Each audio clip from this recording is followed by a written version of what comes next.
నమస్తే రమగారు. నమస్తే జయ. రమగారు, సంక్రాంతిని మనం పశువుల పండుగ అంటాము, రైతుల పండుగ అంటాము. తర్వాత గోవుకి ప్రత్యేకమైన పూజలు కూడా చేస్తారు. గంగిరెద్దుల వాడు ఖచ్చితంగా గంగిరెద్దుని తీసుకునే వస్తాడు. అంటే గోవులకి, పశువులకి మనకి ఉన్న సంబంధాన్ని సంక్రాంతి పండుగ బాగా తెలియచేస్తది కదండీ! ఉమ్. ఆ! ఇప్పుడు గంగిరెద్దుల వాళ్ళు మొత్తం సంవత్సరం అంతా కనపడుతున్నారమ్మా. ఇది కనిపిస్తున్నారు. పూర్వం జయ. హ్మ్. నా చిన్నప్పుడు, నీ చిన్నప్పుడు కూడా ఇంచుమించుగా మనకి వ్యవసాయ ఆధారిత కుటుంబాలుగా ఉండేవి. ఇది వరకు మనదంతా వ్యవసాయమే కదా.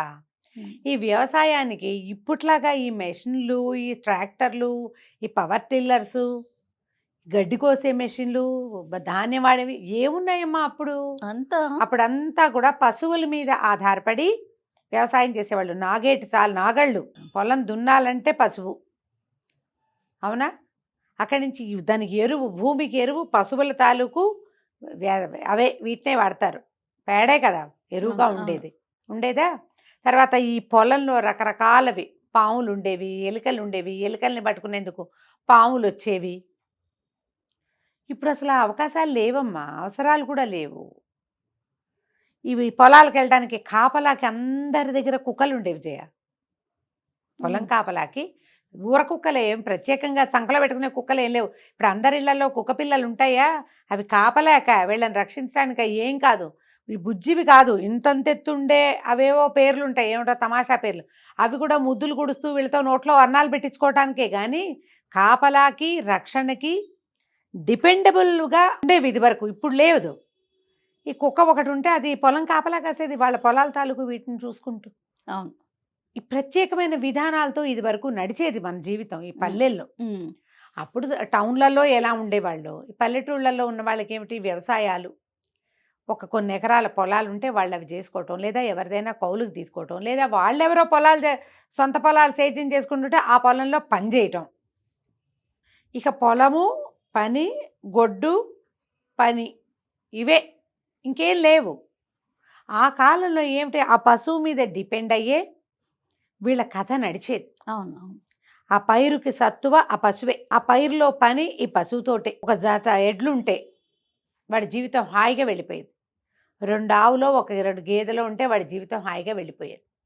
ఆ కాలం అట్లాంటిది, సింపుల్ లివింగ్ తోటి. అయినా ఎంత సింపుల్ లివింగ్ అయినా మనకున్నంత వేషం లేకపోయినా 2 పూట్ల అన్నం కావాలా? ఈ ముద్ద ఎక్కడి నుంచి వస్తుంది? అది నేలలో ఉంటుంది. నేలలోంచి దాన్ని సరిచేసి సేద్యం చేసి దీన్ని బయటికి తెచ్చుకోవాలంటే మనుషులు ఎంత కష్టపడి ఎంత పని చేసేవాళ్ళో వాళ్ళతో సమానంగా పశువులు పనిచేసేవి.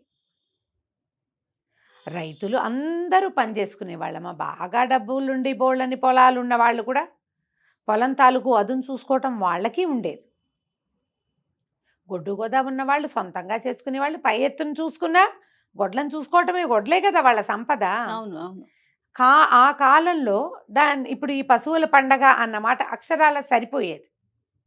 ఇప్పుడు మనం మాటలే చెప్పుకుంటామమ్మా, క్రియ తక్కువ. ఇప్పుడు ఎలా వచ్చింది, ఈ ప్రతి రైతుకి కొన్ని గొడ్లు ఉండటం అట్లా లేదు. ఈ గొడ్డు గోదాన్ని చూసుకోవటం అనేది ఒక ప్రత్యేకమైన ఫార్మింగ్ కింద తయారయ్యింది. ఇప్పుడు విధానమే వేరు. ఈ ఆవుల్ని ఫార్మింగ్ చేసేవాళ్ళు ఎవరైనా వీటితోటి వ్యవసాయం చేస్తున్నారంటావా? చేయడల్లా. ఈవెన్ వ్యవసాయానికి కూడా, వ్యవసాయమే చేసేవాళ్ళు కూడా ఈ ఎడ్లని వాడడం తగ్గిపోయిందండి. వాడకం తగ్గేసి.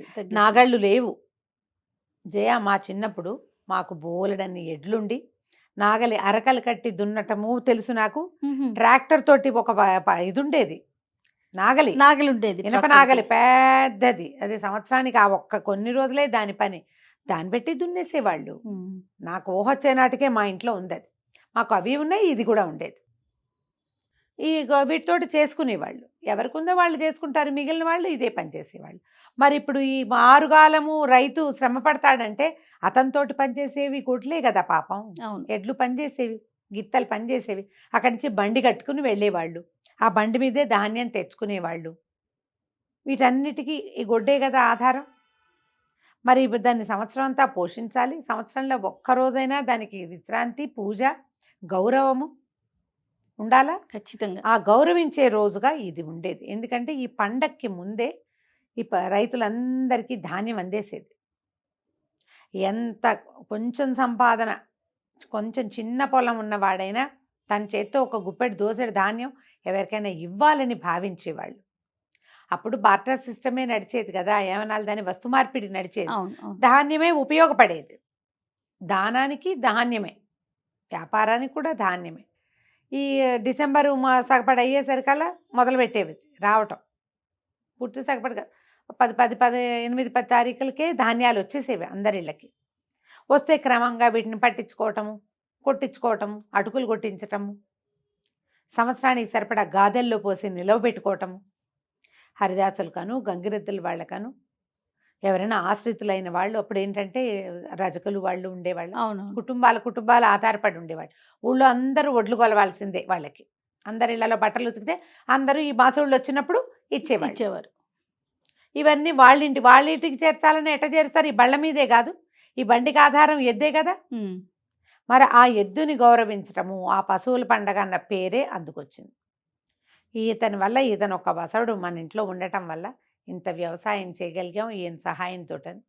ఆ ఎద్దుని గౌరవించటం, ఆ ఆవుకి కాస్త బొట్టు పెట్టి దండం పెట్టుకుని, ఇప్పుడు గోవు మహాలక్ష్మికి కోటి దండాలు అని చెప్తారు. గోవు శ్రీ మహాలక్ష్మి. ఆవు పాలు ఎంత పవిత్రమైనవో, ఆవు పెరుగు ఎంత ఆరోగ్యకరమైందో, ఆవు నెయ్యి ఎంత ఉపయోగకరమైంది, ఆవు గోపంచితము గోమయము కూడా అంతే పొలాలకు ఉపయోగపడతాయి కదా. అంతే మంచివి, అంతే ఆరోగ్యకరమైనవి.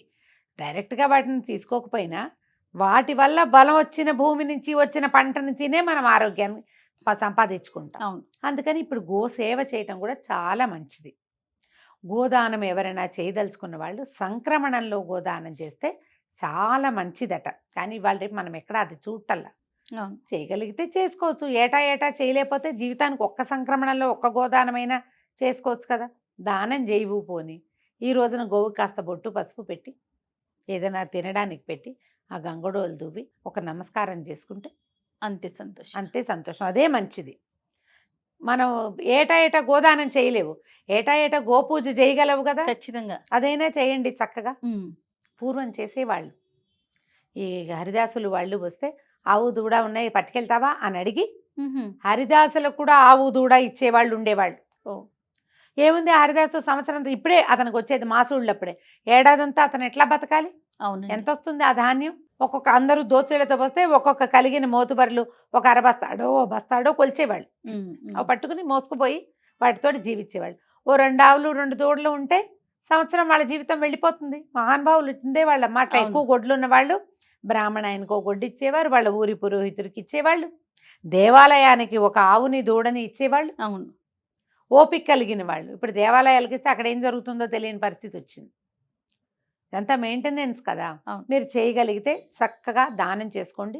మకర సంక్రమణ కాలంలో కనుక ఈ రోజున దానం చేసుకున్నా, పూజ చేసుకున్నా, కనీసం గోశాలను సందర్శించిన ఎన్ని గోశాలలు ఉన్నాయో, ఒక గోశాలకి ఓ 1000 రూపాయలు 10 రూపాయలు. ఈ సందర్భంగా ఒకటి చెప్తాను, నేను సత్యం శివం సుందరం అనే గోశాలను చేసి వచ్చాను కదా. మొన్న కూడా పెద్ద ఆయన వచ్చి నన్ను కలిసి వెళ్ళారండి. దాదాపుగా 14,000కు పైగా గోవులు ఉన్నాయండి. ఒక పెద్ద ఆయనకి 70+ ఉంటుంది. ఆయన కొన్ని సంవత్సరాల నుంచి ఆ గోవుల్ని చేరదీస్తున్నారు. అక్కడికి ఎలాంటి గోవు రోడ్డు మీద కనిపించినా కూడా తీసుకెళ్లి అక్కడే ఉంచి పోషిస్తున్నారండి. అలాంటి వారికి ఏదైనా దానం చేయగలిగితే కనీసం ఈ పండగ రోజులైనా గోశాలలకి వేటికైనా దానం చెయ్యండి. అవునండి, ఆ పనైనా మనం చెయ్యొచ్చు, దయచేసి అదైనా చేయొచ్చు. కాబట్టి అది చేసినా కూడా మంచిదే. ఇది ప్రత్యేకంగా పశువుల పండగ అని పేరు చెప్పుకుంటాం కాబట్టి మేము కూడా మాకు ప్రతి నెల సౌందర్యలహరి పాఠ నుంచి వచ్చే డబ్బుని గోశాలలకే ఎక్కడ కుదిరితే అక్కడ ఇచ్చేస్తాను నేను. అవును చెప్తారు ఎప్పుడు. ఇక అదే పని మీరు కూడా ఆలోచించి అలాంటిది ఏదైనా చేయండి. తప్పకుండా రమ్మగారు. నమస్తే. నమస్తే.